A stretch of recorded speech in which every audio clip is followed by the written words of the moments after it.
আমরা বিস্মিত হই যখন শিবিরকে রক কাটা বলে বদনাম করা হয়, অপবাদ দেওয়া হয়।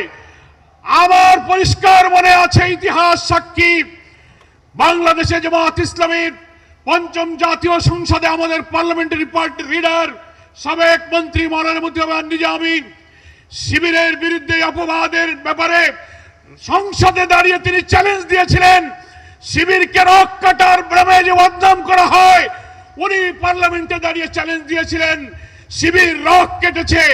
একটা প্রমাণ যদি কেউ দেখাতে পারে, অনেক হত্যাকাণ্ডের পোস্টমর্টেম রিপোর্ট আছে, এখন আজও পর্যন্ত কোনো প্রমাণ দিতে পারেনি। উনি বলেছিলেন যদি কেউ প্রমাণ দিতে পারে যে শিবির রক কেটেছে, যে কোনো পোস্টমর্টেম রিপোর্ট, কোন সংঘর্ষ কখন হয়েছে, আপনারা নিয়ে আসুন। প্রমাণ দিতে পারবেন না, প্রমাণ দিতে পারলে আমি রাজনীতি ছেড়ে দেব। অনেক বছর হয়েছে, পঞ্চম পার্লামেন্ট 93-94 সাল, আজও পর্যন্ত এই মিথ্যাচারের বিরুদ্ধে নিজামী যে চ্যালেঞ্জ দিয়েছিল, সেই চ্যালেঞ্জকে গ্রহণ করতে পারেনি।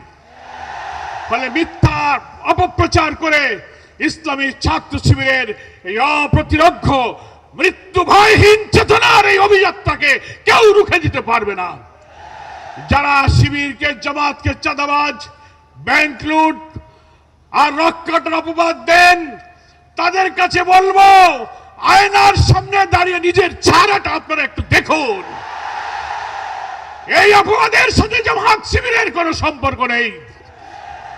সংগ্রামী ভাইয়ের আমার, আমরা তাই আজকে বলতে চাই, ইসলামী ছাত্র শিবির বাংলাদেশের লক্ষ কোটি তরুণ ছাত্র সমাজকে চরিত্র, নৈতিকতা, জ্ঞানের শিক্ষায় আলোকিত করে নির্যাতিত, নিপীড়িত, অনাহারী, বুভুক্ষ, অন্নহীন, নিরন্ন মানুষের মুক্তির জন্য সংগ্রাম করছে। দুনিয়াবি কোন স্বার্থ, জাগতিক বিত্ত, বৈভব, সম্পদের মোহ শিবিরের মধ্যে নাই।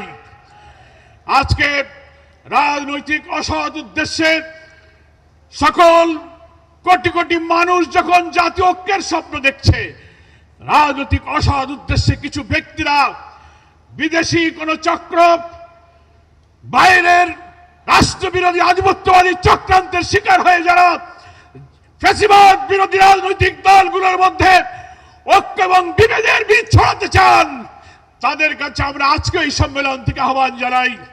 এই পথ অকল্যাণের পথ, ক্ষতির পথ, ভাঙনের পথ, বিভেদের পথ। জাতীয় ঐক্যের এই আহ্বানে নতুন অন্তর্বর্তীকালীন সরকারের দায়িত্বে একটি নির্বাচিত সরকারের হাতে ক্ষমতা হস্তান্তরের এই অভিযাত্রাকে যদি কোন চক্রান্ত থামিয়ে দিতে পারে,